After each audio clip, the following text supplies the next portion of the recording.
बच्चों भूगोल विषय कक्षा 12 के अंतर्गत हम अध्ययन कर रहे थे चैप्टर नंबर 8 जिसका नाम है निर्माण उद्योग। बच्चों इस निर्माण उद्योग चैप्टर में हमने विभिन्न प्रकार के उद्योगों का वर्णन देखा। आज हम देखेंगे बच्चों इसमें चीनी उद्योग। तो आइए बच्चों स्टार्ट करते हैं चीनी उद्योग। चीनी उद्योग के बारे में जानने से पहले बच्चों हमें ये देख लेना है कि आखिर में चीनी किस चीज़ से हमें प्राप्त होती है। विदेशों में बच्चों चीनी गन्ना, चुकंदर, शकरकंद,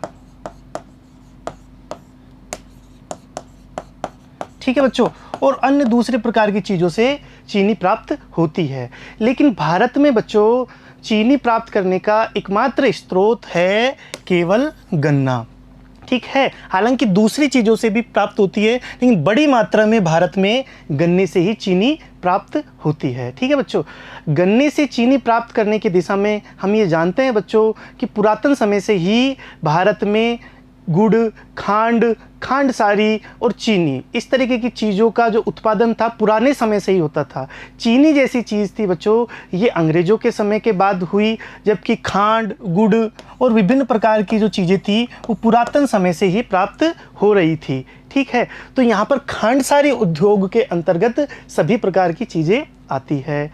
तो भारत में गन्ने का जो उत्पादन है वो आज से नहीं पुरातन काल से ही होता आ रहा है, क्योंकि गन्ना का जो पौधा है वो भारत का मूल पौधा माना जाता है, ठीक है बच्चों। तो गन्ने का जो पौधा है या गन्ना है भारत का मूल पौधा माना जाता है। इसी वजह से आदि काल से ही हम गन्ने का उत्पादन करते आ रहे हैं और गन्ने से उत्पाद प्राप्त कर रहे हैं, ठीक है बच्चों। इसके बाद देखते हैं कि खांडसारी उद्योग में प्राचीन काल से ही हम इसका उपयोग करते आ रहे हैं, जिसका उल्लेख अथर्ववेद, कौटिल्य के अर्थशास्त्र और मेगास्थनीज के लेखों में भी हमें मिलता है। अर्थात पुराने समय से ही हजारों साल से ही हम गन्ने का और उससे प्राप्त जो उत्पाद है इनका उपयोग हम करते आ रहे हैं बच्चों। ये किस प्रकार का उद्योग है? कृषि पर आधारित उद्योग है, क्योंकि इसका जो कच्चा माल है वो गन्ना है और गन्ना कहाँ से प्राप्त होता है बच्चों? कृषि से हमें प्राप्त होता है। गन्ना तथा चीनी उत्पादन में भारत प्रमुख स्थान रखता है, अर्थात प्रथम 5 में भारत का स्थान आता है, कभी दूसरा कभी तीसरा, ठीक है, ऊपर नीचे, जैसे कि हर साल बदलता रहता है। इस तरीके से भारत का गन्ना और चीनी दोनों में ही प्रमुख स्थान है, ठीक है बच्चों। इसके बाद देखें तो ये कैसा उद्योग है? मौसमी उद्योग है, अर्थात जब गन्ने की पैदावार होती है उन्हीं महीनों में ये चीनी उद्योग सफल होता है, चीनी उद्योग कार्य करता है। उसके पहले और उसके पश्चात यह उद्योग नहीं चलता। जब पिराई का मौसम होता है बच्चों, पिराई का मतलब होता है गन्ने से चीनी निकालने का जो प्रोसेस होती है, उससे रस निकालने की जो प्रोसेस होती है उसे पिराई कहते हैं। तो पिराई का जो मौसम होता है उसी समय ये उद्योग कार्य करता है, उससे पहले और उसके पश्चात इस उद्योग का कार्य नहीं होता है, ठीक है बच्चों। तो हमने देखा कि यह मौसमी उद्योग है। इसके बाद देखते हैं बच्चों हम कि आधुनिक आधार पर, पुरातन समय से तो हम गुड़ और खांड का प्रयोग करते आ रहे थे, लेकिन आधुनिक आधार पर सन 1903 में इसका विकास हुआ बिहार राज्य में, ठीक है। और बिहार, पूर्वी उत्तर प्रदेश, उन्हीं क्षेत्रों में इसका लगातार रूप से विकास हुआ और अनेक भागों में इसका विस्तार भी होने लगा, ठीक है। तो चीनी का भारत में आधुनिक आधार पर कहाँ हुआ बच्चों? बिहार राज्य में 1903 में, ठीक है। वहाँ गन्ने की उत्पादन क्षमता पहले से ज़्यादा थी, पहले से गन्ना उत्पादित किया जाता था। इस वजह से वहाँ पर शुरुआती दौर में बिहार और उत्तर प्रदेश के कुछ क्षेत्रों में चीनी उद्योग विकसित हुआ, ठीक है। सूती वस्त्र उद्योग के पश्चात कृषि आधारित उद्योगों में सबसे बड़ा उद्योग है। वैसे यदि मैं सबसे बड़ा उद्योग बात करूं बच्चों, कृषि आधारित जो उद्योग है उनमें सबसे बड़ा जो उद्योग है वो है सूती वस्त्र उद्योग, और उसके पश्चात कोई उद्योग आएगा बच्चों तो वो आएगा चीनी उद्योग, ठीक है। तो सबसे बड़ा कृषि आधारित उद्योग कौन सा है? सूती वस्त्र उद्योग। यहाँ पर बच्चों जो कच्चा माल, सूती वस्त्र उद्योग में जो कच्चा माल उपयोग में लिया जाता है वो कौन सा लिया जाता है? कपास ली जाती है, और कपास कृषि से हमें प्राप्त होती है। उसके पश्चात मैं बात करूँ सूती वस्त्र के बाद, चीनी उद्योग कृषि आधारित उद्योगों में प्रमुख स्थान रखता है। अब इस उद्योग की अवस्थिति किन किन कारकों पर प्रभावित होती है, आइए देखते हैं कि आखिर ये उद्योग कहाँ कहाँ लगाया जाएगा। ठीक है, बहारहास उद्योग हमने देखा था बच्चों पिछली क्लास में भी कि यह उद्योग किस प्रकार का है, बहारहास, अर्थात बाहर में कमी होती है। जब कच्चा पदार्थ या कच्चा माल, बच्चों यहाँ पर कच्चा माल क्या है, गन्ना। अब गन्ने से यदि हम प्राप्त करते हैं उत्पाद तो चीनी या अन्य प्रकार की गुड़, खांड, इस प्रकार की चीज़ें, तो चीनी यहाँ पर उत्पाद है और गन्ना यहाँ पर कच्चा माल है। ठीक है, तो गन्ना से चीनी की बनने के प्रोसेस में बच्चों भार का ह्रास होता है, अर्थात भार में कमी आती है। मैंने पहले भी बताया था बच्चों कि 100 किलोग्राम गन्ने से मात्र 12 किलोग्राम चीनी ही प्राप्त होती है, अर्थात भारी मात्रा में भार का ह्रास होता है, भार में कमी आती है। यहाँ 100 किलोग्राम गन्ने से मात्र 12 किलोग्राम ही चीनी हमें प्राप्त होती है। ये मैक्सिमम है बच्चों, यहाँ पर 8 से 12 किलोग्राम वेरी करती है। अलग अलग स्थानों का जो गन्ना है वो अलग अलग स्थान पर देखा जाए तो उनमें रस की मात्रा के आधार पर 8 से 12 किलोग्राम ही हमें प्राप्त होता है। ठीक है, तो इस प्रकार से ये कैसा उद्योग है बच्चों, बहारहास उद्योग है। इस कारण से गन्ना उत्पादित क्षेत्रों में ही यह उद्योग लगाया जाएगा। कौन सी जगह पर लगाया जाएगा, जहां इसका कच्चा पदार्थ, कच्चा माल जहां उत्पादन किया जाएगा। कच्चा माल कौन सा है, गन्ना है। तो जहां जिन क्षेत्रों में गन्ना उत्पादित किया जाएगा उन्हीं स्थानों पर चीनी उद्योग लगाया जाएगा। ठीक है, गन्ने की कटाई के पश्चात तुरंत कारखानों में पहुंचाया जाना भी अनिवार्य है। जैसे गन्ने की कटाई होती है बच्चों, तुरंत उसे कारखानों में पहुंचाया जाना आवश्यक है। क्यों पहुंचाया जाना आवश्यक है, क्योंकि यदि हमने इसे समय लगा दिया बच्चों तो क्या होगा, इसमें 2 कारण हो सकते हैं।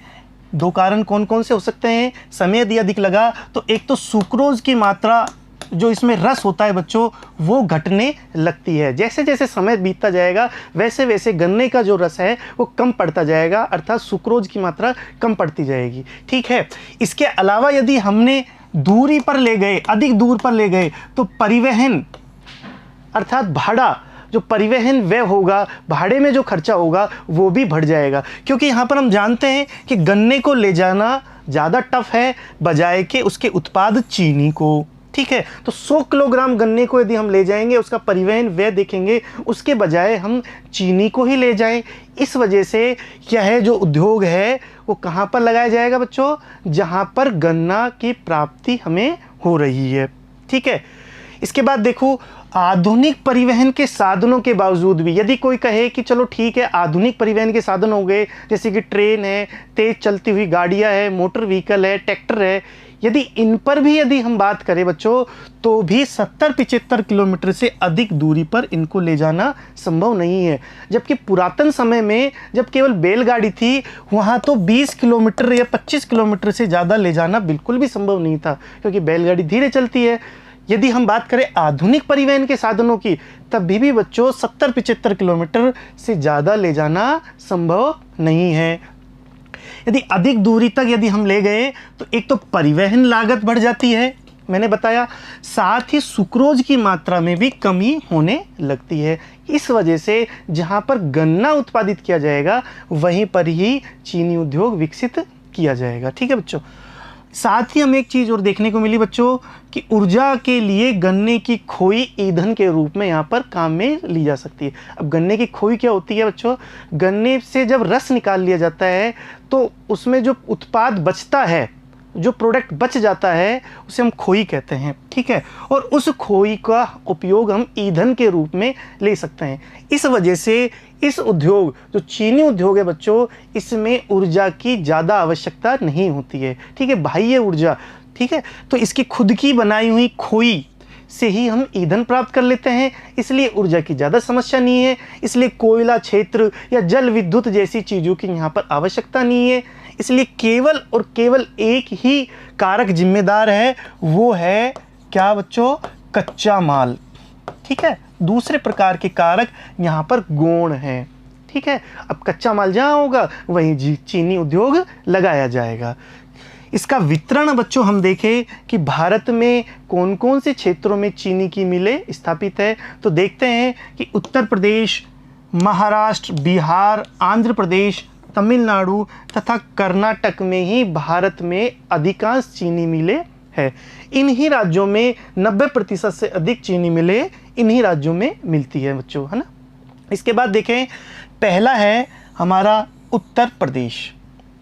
उत्तर प्रदेश की बात करें बच्चों तो मानचित्र में आगे देखेंगे कि ये दो मुख्य क्षेत्र हैं इसके जहाँ पर गन्ना उत्पादित किया जाता है, और चूंकि गन्ना जहाँ उत्पादित होता है वहीं पर चीनी मिलें स्थापित है। तो दो क्षेत्र कौन कौन से हैं बच्चों? एक तो गंगा यमुना दोआब, दूसरा है तराई का क्षेत्र। ठीक है, हम आगे मानचित्र में देखेंगे कि यहाँ गंगा जमुना दोआब कौन सा है और तराई का क्षेत्र कौन सा है। यहाँ पर मैं बता देना चाहता हूँ बच्चों कि गंगा और यमुना जो नदी बहती है उनके जो मध्य का जो क्षेत्र है उसे गंगा यमुना दोआब कहते हैं। तराई का जो क्षेत्र है वो हिमालय के नीचे, ठीक है बच्चों, हिमालय के नीचे जो तराई का क्षेत्र है वहाँ पर भी भारी मात्रा में गन्ना उत्पादित किया जाता है। इसके अलावा बात करूँ तो भारत में सर्वाधिक चीनी मिल उत्तर प्रदेश में है, और लेकिन पिछले कुछ वर्षों से, पिछले कुछ सालों से बच्चों उत्तर प्रदेश और महाराष्ट्र में कंपटीशन लगातार रूप से बढ़ रहा है। तो कभी तो उत्तर प्रदेश प्रथम पे आ जाता है, कभी महाराष्ट्र प्रथम पे आ जाता है, हर साल बदलता रहता है। ठीक है, तो उत्तर प्रदेश बच्चों, उत्तर प्रदेश और महाराष्ट्र में प्रतिस्पर्धा लगातार रूप से बनी रहती है। दोनों राज्यों में चीनी उत्पादन के मामले में प्रतिस्पर्धा लगातार रूप से हमें देखने को मिलती है।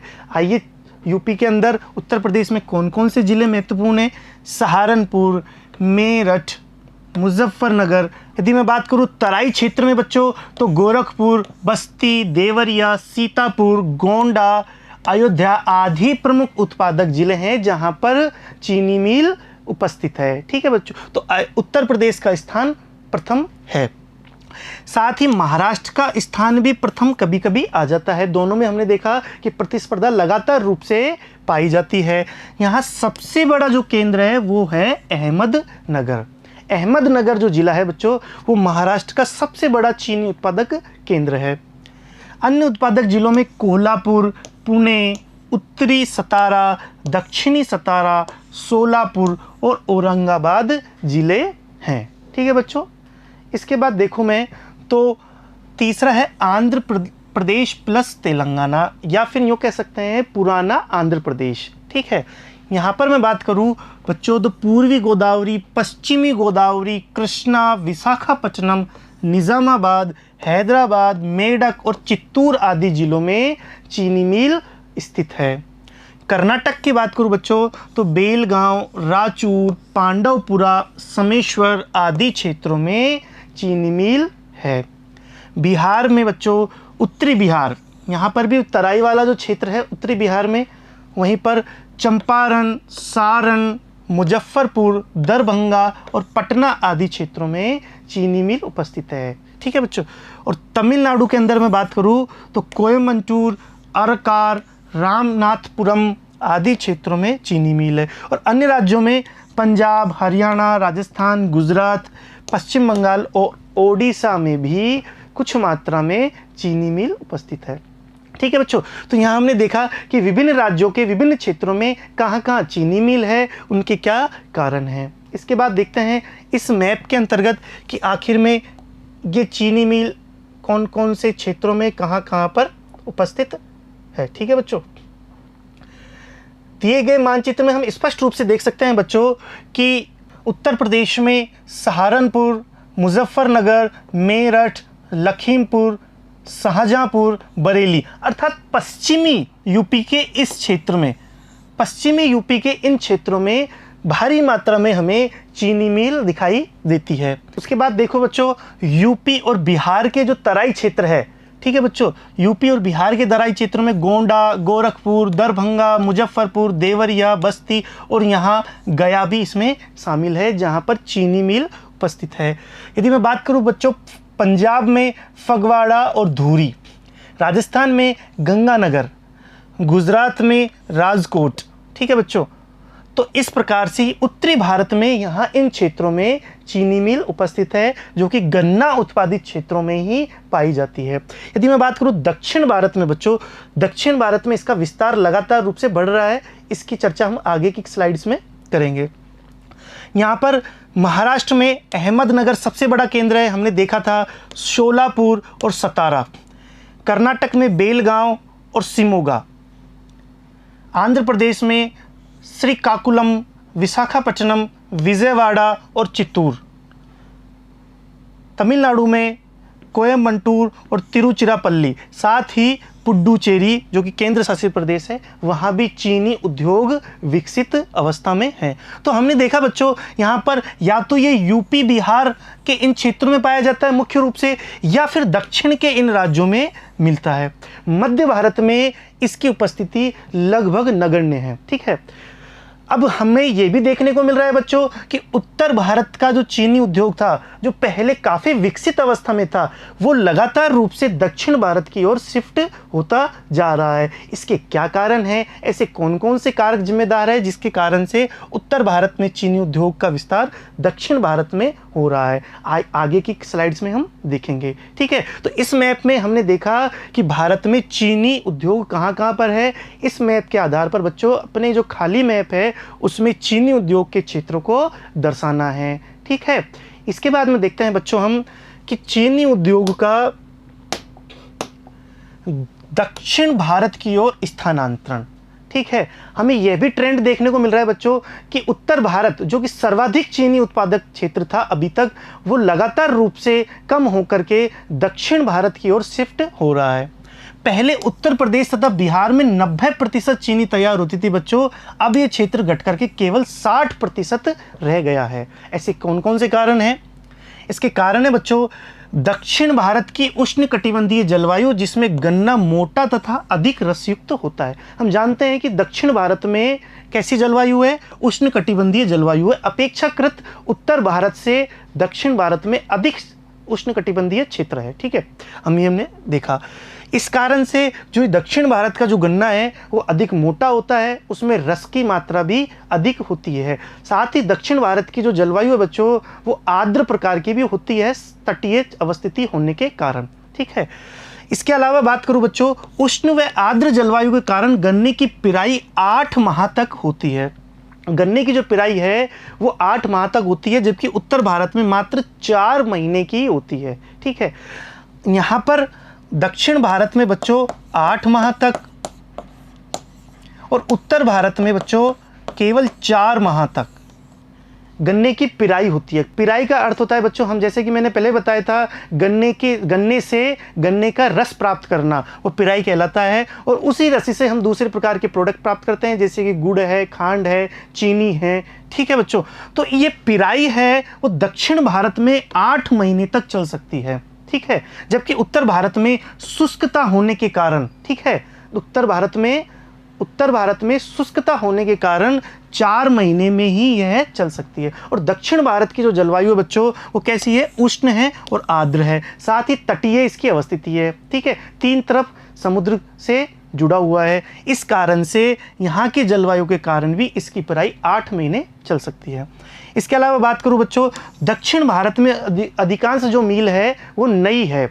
जैसे कि हम जानते हैं कि आज़ादी के समय से पहले और उसके पश्चात भी उत्तर भारत में, विशेष रूप से उत्तर प्रदेश और बिहार में ही अधिकांश चीनी मिलें थी, लेकिन धीरे धीरे, ठीक है बच्चों, लेकिन धीरे धीरे दक्षिण भारत में इसका विकास होता गया। इस कारण से इसकी यहाँ पर मिलें अपेक्षाकृत नई है और उत्तर भारत में पुरानी हो चुकी है।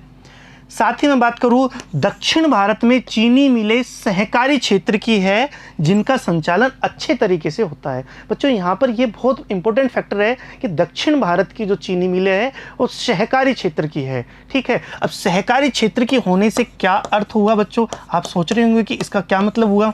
सहकारी क्षेत्र का मतलब होता है बच्चों कि किसी गाँव में या किसी क्षेत्र में जो गन्ना उत्पादक जो किसान हैं, उन्हीं के आपसी सहयोग से या सहकार से सहकारिता विभाग के प्रोत्साहन के द्वारा वो आपस में चीनी मिल स्थापित कर देते हैं, या सहकारिता विभाग चीनी मिल स्थापित कर देता है। तो जिससे जितना ज़्यादा कोई काम करेगा, माना कि कोई गांव है, वहाँ पर चीनी मिल स्थापित है और वहाँ सहकारिता के आधार पर चीनी मिल स्थापित है, तो बच्चों जितना ज़्यादा वहाँ पर गन्ना आएगा, जितने ज़्यादा फ़ायदा पहुँचेगा, जितना ज़्यादा लाभ पहुँचेगा, तो स्थानीय रूप में ही उनको लाभ पहुँचा दिया जाएगा। निजी या सरकारी रूप से इनमें होने पर यहाँ पर ये नुकसान हो सकता था। निजी यदि उद्योग लगाया इसमें तो वो प्रॉफिट के लिए काम करेगा, अपना लाभ ज़्यादा कमाएगा, और सरकारी क्षेत्र में होने से यहाँ के संचालन में समस्या भी हो सकती थी। इस वजह से सहकारी क्षेत्र में होने के कारण दक्षिण भारत में जो चीनी मिलें हैं वो सहकारी क्षेत्र में होने के कारण अधिक लाभकारी है और संचालन करने के योग्य है,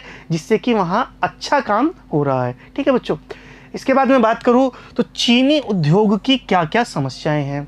आखिर ऐसी कौन कौन सी समस्याएं हैं जिससे कि चीनी उद्योग को समस्या उत्पन्न हो रही है। पहली है बच्चों मौसमी उद्योग। ये सबसे बड़ी समस्या है चीनी उद्योग की कि यह केवल मौसमी उद्योग है। यहाँ पर 4 महीने का काम होता है, जैसे कि मैंने अभी बताया उत्तर भारत में केवल 4 महीने का काम होता है। बाकी के वर्ष के 8 महीने बच्चों, बाकी के समय के 8 माह वहाँ पर बेरोजगारी देखी जाती है। यह बहुत बड़ी समस्या है। सरकार के सामने भी समस्या है, किसानों के सामने भी समस्या है और मजदूरों के सामने भी समस्या है कि आखिर ये 8 महीने क्या करे। यहाँ पर ये जो बेरोजगारी की जो समस्या देखने को मिलती है, यहाँ पर इस वजह से यह मौसमी उद्योग हमारे लिए एक समस्या का कारण बनता जा रहा है। यदि हमने 8 माह इनको रोजगार प्रदान कर दिया किसी भी प्रकार का, चाहे कुटीर रोजगार हो, कुटीर उद्योग हो, ठीक है, चाहे छोटे लघु उद्योग हो, यदि इनको प्रदान कर दिया तो इस समस्या का समाधान हो सकता है। ठीक है, तो पहला हमारी समस्या है यह मौसमी उद्योग है, 12 महीने या वर्ष भर चलने वाला उद्योग नहीं है। दूसरा है बच्चों गन्ना का प्रति हेक्टेयर उत्पादन कम होता है। भारत में दूसरे देश जैसे ब्राज़ील है, इन देशों की अपेक्षा में भारत में गन्ना का प्रति हेक्टेयर उत्पादन कम होता है। ठीक है, तो हमें इसकी उत्पादकता बढ़ानी चाहिए। सरकार भी इस प्रकार के प्रयास कर रही है और देश में विभिन्न प्रकार के वैज्ञानिक भी इस प्रकार के प्रयास कर रहे हैं। किसानों को भी ऐसे प्रयास करने चाहिए, ठीक है, जिससे कि गन्ने के प्रति हेक्टेयर जो उत्पादन है, अर्थात इसकी उत्पादकता किस प्रकार से बढ़े, इस पर कार्य चल रहा है। तीसरा है बच्चों गंधक की समस्या है। चीनी उद्योग में गंधक का बहुत बड़ा योगदान है। गंधक यहाँ पर प्रयोग में ली जाती है, लेकिन भारत में गंधक नहीं पाया जाता बच्चों, तो और गंधक को बाहर से आयात करना पड़ता है। तो इस आयात में काफ़ी खर्चा आता है, साथ ही हमारी जो विदेशों पर निर्भरता है वो भी बढ़ जाती है। इसलिए गंधक की भी भारत में समस्या है। इसके बाद में बात करूँ बच्चों, चौथा है परिवहन पर अधिक व्यय। हम सब जानते हैं कि परिवहन, जो गन्ने का जो परिवहन किया जाता है उस पर व्यय अधिक होता है, खर्चा अधिक होता है। तो यह भी इस उद्योग की बहुत बड़ी समस्या है। बड़े बड़े ट्रैक्टरों में, बड़े बड़े ट्रॉलियों में ले जाते हैं और टनों को यदि हम ले जाए तब कुछ मात्रा में हमें चीनी प्राप्त होती है। तो यह भी एक बड़ी समस्या देखने को मिलती है।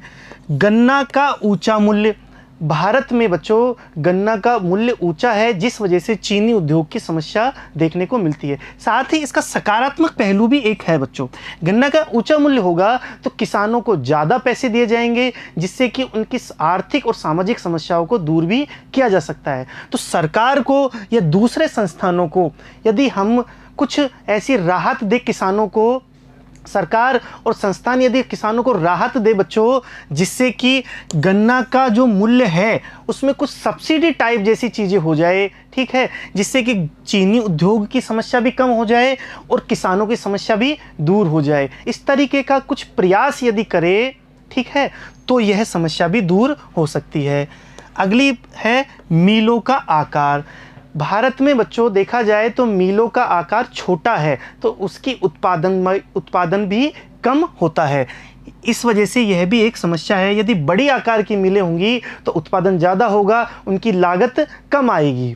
ठीक है, अगला है बच्चों पुरानी मशीनें। विशेष रूप से मैं बात करूं तो उत्तर भारत में मशीनें काफ़ी पुरानी हो चुकी है, ठीक है, तो ये पुरानी मशीनें भी समस्या का एक नया कारण है। अगला है बच्चों गौण उपज का उपयुक्त उपयोग न होना। सीसा है, खोई है, ऐसी जो गौण उपज इससे प्राप्त होती है उनका उपयुक्त उपयोग नहीं हो पाता।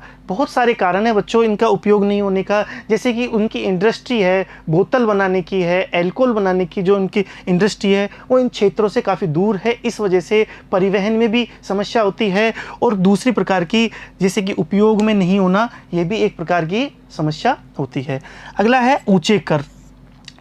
इस उद्योग में सरकार के द्वारा भी ऊंचे कर लगाए जाते हैं। साथ ही साथ हमें ये देखने को मिले, कर यदि हम लगाने भी हैं, यदि इस उद्योग में कर लगाने भी हैं तो उस कर को गन्ना उत्पादित क्षेत्रों के किसानों के लाभ के लिए लगाएं, साथ ही चीनी मिल उद्योग के लिए लाभ के लिए लगाएं। अर्थात गन्ना और चीनी उद्योग के लाभ के लिए, उनके विकास के लिए ही यदि इन करों का उपयोग किया जाए तो ज़्यादा अच्छा होगा। ठीक है बच्चों, तो आज हमने देखा कि चीनी उद्योग क्या होता है, इसकी उद्योग की अवस्थिति किस प्रकार की होती है, इसका वितरण कहाँ कहाँ होता है और चीनी उद्योग की क्या समस्या है। ठीक है, तो आज हमने ये देखा। अगली क्लास में देखेंगे दूसरे प्रकार के उद्योग। धन्यवाद।